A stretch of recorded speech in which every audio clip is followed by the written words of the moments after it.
ये सच है, मुझे ऐसा लगता था और ऐसा ही हुआ। जैसे ही मैं घर से भागी, 1.5-2 साल में मैं एक फिल्म स्टार थी, एक ड्रग एडिक्ट थी। मेरी ज़िंदगी में इतने सारे कांड चल रहे थे कि मैं ऐसे लोगों के हाथों में लग चुकी थी कि जहाँ से मुझे शायद मौत ही निकाल सकती थी। ये सब इतना सब डेंजर हो चुका था मेरी लाइफ में जब मैं टीनेजर ही थी। अभी बोर हो गए होंगे ना आप लोग घर पे, उदास भी हो गए होंगे, डिप्रेस्ड भी हो गए होंगे, कई तो रो रहे होंगे। अच्छा है, क्योंकि ये वक्त बुरा नहीं है। बुरे वक्त को कभी बुरा मत समझना। बुरा वक्त एक्चुअली में ओनली अच्छा वक्त होता है। अब आप बोलेंगे मैं तो फिलॉसफी चाह रही हूँ, ऐसा नहीं है। आप जानते हैं कि मैं एक मामूली सी, बहुत सारे कलाकार होते हैं, बहुत सारे लोग होते हैं, पर आप वो लोग खुश ये नहीं कह सकते कॉन्फिडेंस से कि मैं खुश हूँ, जो मैं हूँ वो बन के वो आज इस मुकाम पे खुश हूँ। मैं कॉन्फिडेंस से कह सकती हूँ। एंड ये बहुत बड़ी अचीवमेंट है अपने आप में, किसी भी अवार्ड से, किसी भी पैसे से, किसी भी मुकाम से बहुत बड़ी अचीवमेंट है। और मैं ऐसा कैसे बनी दोस्तों? मैं 15-16 साल की थी जब मैं घर से भाग गई थी। मुझे ऐसा लगता था कि जैसे मैं मतलब हाथ उठाऊंगी और तारे तोड़ ले आऊँगी। मेरी माँ कहती है कि एक बार मैंने बारिश में नाचते हुए तुम्हें देखा, आधा घंटा तुम ऐसा लगा था जैसे आसमान को से कुछ खींचने की कोशिश कर रही हो। ये सच है, मुझे ऐसा लगता था और ऐसा ही हुआ। जैसे ही मैं घर से भागी, 1.5-2 साल में मैं एक फिल्म स्टार थी, एक ड्रग एडिक्ट थी। मेरी ज़िंदगी में इतने सारे कांड चल रहे थे कि मैं ऐसे लोगों के हाथों में लग चुकी थी कि जहाँ से मुझे शायद मौत ही निकाल सकती थी। ये सब इतना सब डेंजर हो चुका था मेरी लाइफ में जब मैं टीनेजर ही थी अभी। सोच लो मैं कितनी खतरनाक हूँ। एनीवे, सो उसके बाद हुआ यूँ कि मेरी ज़िंदगी में एक बहुत अच्छे शख्स आए, मेरे मित्र, जो उस टाइम एक स्ट्रगलिंग फाइट मास्टर थे। तो उन्होंने मुझे योगा मित्रता हुई तो उन्होंने मुझे योगा कराना शुरू किया। एक दिन उन्होंने कहा आंखें बंद करो। आंखें बंद की तो मैं रोना ही ना रुके।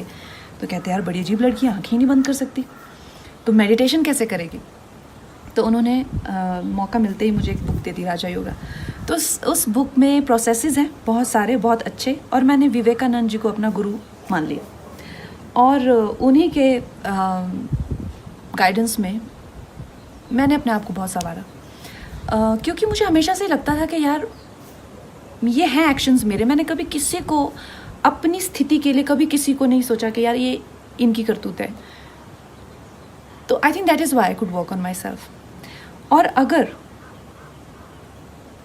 वो मुकाम मेरी ज़िंदगी में नहीं आता तो शायद मैं भीड़ में घूम जाती, शायद मैं इतने आगे नहीं आ पाती। जो मैंने अपनी विल पावर को डेवलप किया है, अपनी इंटेलेक्ट को शार्प किया है, जो मैंने अपने टैलेंट को संवारा है, जिस तरह से मैंने अपनी ज़िंदगी को संवारा, अपनी इमोशनल हेल्थ को रखा हुआ है, जिस तरह से मैंने अपनी फैमिली हेल्थ को रखा हुआ, अपने इन्वायरमेंट को रखा हुआ, ये तो मैं कर ही नहीं पाती। तो नामुमकिन ही नहीं था मेरे लिए अगर मुझे स्पिरिचुअल गाइडेंस नहीं मिली होती, गुरुओं का आशीर्वाद नहीं मिला होता। तो इस मुकाम की बड़ी अहमियत है। और जो प्रोसेस मैंने किया था, ब्रह्मचर्य का मैंने सहारा लिया था 2-2.5 साल। उस टाइम पे मैंने एक फ़िल्म की थी फैशन, और मेरी एक बहुत अच्छी मित्र थी अश्विनी देशमुख, आजकल उनसे बात नहीं होती है, पर वो उस टाइम मुंबई मिरर की जर्नलिस्ट थी। तो उन्होंने देखा यार तुम क्या करती हो, सिर्फ सफ़ेद वस्त्र पहनती हो और उबला हुआ खाना खाती हो। तो मैंने उन्हें बताया, तो उन्होंने एक बड़ी भलती सी स्टेटमेंट लिख दी कि कंगना टर्न सेलिब्रेट। तो ब्रह्मचर्य इज़ नॉट अबाउट सेलिब्रेसी और नॉट जस्ट अबाउट सेलिब्रेसी। ब्रह्मचर्य के बहुत अच्छे प्रोसेसेस होते हैं, और उससे जो है आपकी एनर्जी को, अगर आपको बिल्कुल अपने हाथों में लेना हो, अगर आपको अपनी लाइफ की जो गाड़ी की ब्रेक है या क्लच है, सब अपने हाथ में, व्हील अपने हाथ में लेना है, you need to do processes like that. And specially अगर आपके पास ऐसी वॉलेटाइल एनर्जी हो। तो दोस्तों कहने का मतलब ये है कि इस वक्त का फ़ायदा उठाइए। बुरा वक्त ही ओनली अच्छा वक्त। और अब 5वें दिन मेरी और रंगोली की एनर्जी भी थोड़ी लो आती जा रही है। क्या कहती हो रंगू? बहुत लो है आज। तो हम इससे ज़्यादा ज्ञान नहीं बांट सकते। कट।